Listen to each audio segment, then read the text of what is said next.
আসসালামু আলাইকুম, welcome back to Cooks Diary. আজকে আপনাদেরকে দেখাবো লাউ শাকের একটা রেসিপি। যারা সবজি অনেক বেশি পছন্দ করেন তাদের জন্য এটা হচ্ছে একটা নিরামিষ রেসিপি। খুব সহজেই বাসায় তৈরি করতে পারবেন, খুব বেশি ইনগ্রিডিয়েন্টসও লাগবে না। তাহলে চলুন আমরা দেখে নিই এর জন্য কি কি ইনগ্রিডিয়েন্টস থাকছে।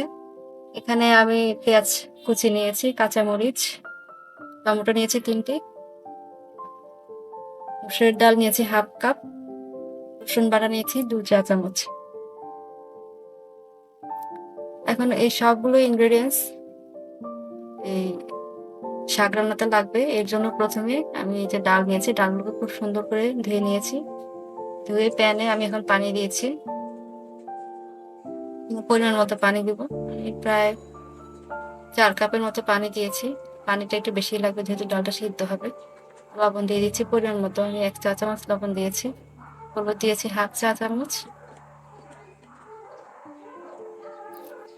আর গুঁড়ো মরিচ দিয়েছি হাফ 1 চা চামচ। আপনারা যদি ঝাল আর বেশি খেতে চান সেক্ষেত্রে বেশি দিবেন। আমি দিয়েছি দারুচিনি দিয়েছি দুই স্টিক, আর তেজপাতা দিয়েছি 2টা। পেঁয়াজ কুচি এখন দিয়ে দিচ্ছি এখানে হাফ কাপ, আর কাঁচা মরিচের পরিমাণটা একটু বেশি দেবো কারণ আমি যেহেতু গুঁড়ো মরিচের পরিমাণ কম দিয়েছি, ঝাল ব্যালেন্স করার জন্য কাঁচা মরিচটা বাড়িয়ে দেবো। এই পর্যায়ে আপনারা এই যে ডালের উপরে যে ফেনা টাইপের যেটা উঠে, ফেনাটা ফেলে দিবেন, তাহলে ডালটা অনেকটা ক্রিস্টাল ক্লিয়ার হবে, তরকারিটা দেখতে অনেক সুন্দর দেখা যায়। আমি টমেটোটা পরে অ্যাড করছি।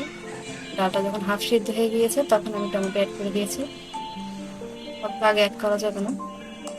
এখন এই যে আমি যে এলাচ, সরি, তেজপাতা আর দারচিনি দিয়েছি, সেই এগুলো উঠিয়ে দিচ্ছি, ফেলে দিব। কারণ যখন শাক দিব তখন শাকের মধ্যে এগুলো যখন মুখে যাবে টেস্টটা ভালো লাগবে না। দারচিনি আর উঠিয়ে ফেলে দিব। ডালটা প্রায় 80% কুক হয়ে গেছে। টমেটোটা সফট হয়ে গেলে আমি শাকটা অ্যাড করব।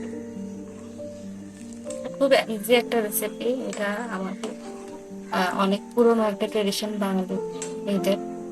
শাক, ডাল দিয়ে শাক রান্না করি আমাদের দক্ষিণাঞ্চলে। এই রেসিপিগুলো খুবই চল।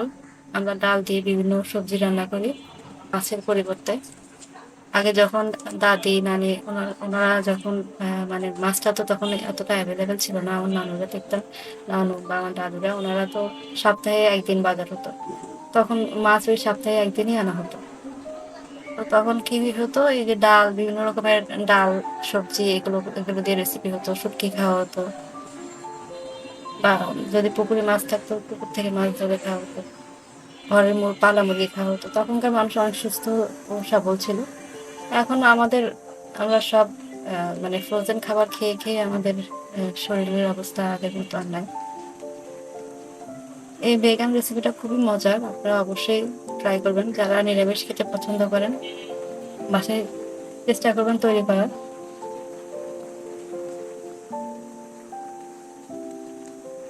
ডাল দিয়ে, বিশেষ করে মসুরের ডাল দিয়ে যে কোনো সবজি খুব মজা হয়। এই যে শাকটা এখনো পুরোপুরি সিদ্ধ হয়নি, আরো কিছুটা সময় লাগবে। আর যে কোনো সবুজ শাক বা সবজি এটা কখনো ঢেকে রান্না করবেন না। ঢেকে রান্না করলে এটার যে সবুজ যে সুন্দর সতেজ কালারটা, এটা নষ্ট হয়ে যায়। চেষ্টা করবেন এটাকে না ঢেকে রান্না করার। এই পর্যায়ে আমি একটা প্যান নিয়ে নিচ্ছি। প্যানে আমি কিছু জিরা, গোটা জিরা দিব। আর যদি গোটা জিরার স্মেল যদি পছন্দ না করেন সেক্ষেত্রে আপনারা এখানে রসুনটাও দিতে পারেন, জিরাটাও দিতে পারেন, আবার এর সাথে পাঁচফোড়নও দিতে পারেন যদি পাঁচফোড়ন পছন্দ করেন। আমি শুধু জিরার ফোড়ন দিয়ে আজকে ফোড়নটা দিব। আর দিয়ে দিচ্ছি পেঁয়াজ কুচি।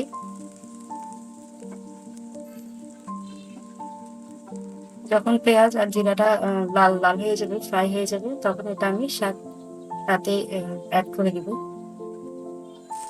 এই যে এখন আমি শাকের মধ্যে এই ফোড়নটা দিয়ে দিচ্ছি। এই ফোড়নটা এটা টেস্টটাকে অনেক বেশি বাড়িয়ে দিবে।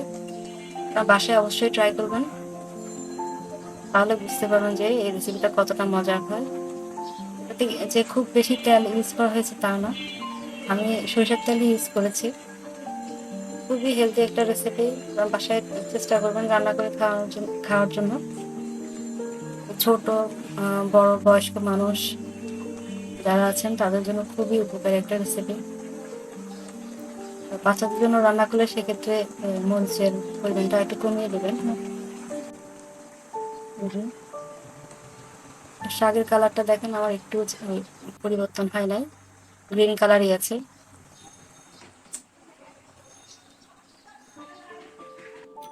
রান্নাটা কমপ্লিট হয়ে গিয়েছে, এখন আমি পরিবেশন করে দেব।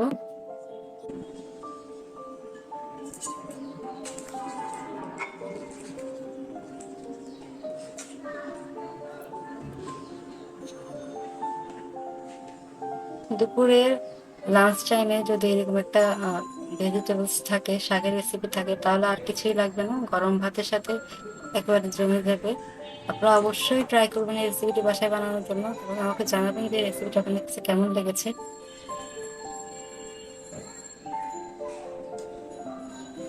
আর আমার এই চ্যানেলটি যদি আপনাদের ভালো লেগে থাকে, এই রান্নার চ্যানেল, রান্নার রেসিপিগুলো, তাহলে আমার চ্যানেলটিকে লাইক এবং সাবস্ক্রাইব করবেন।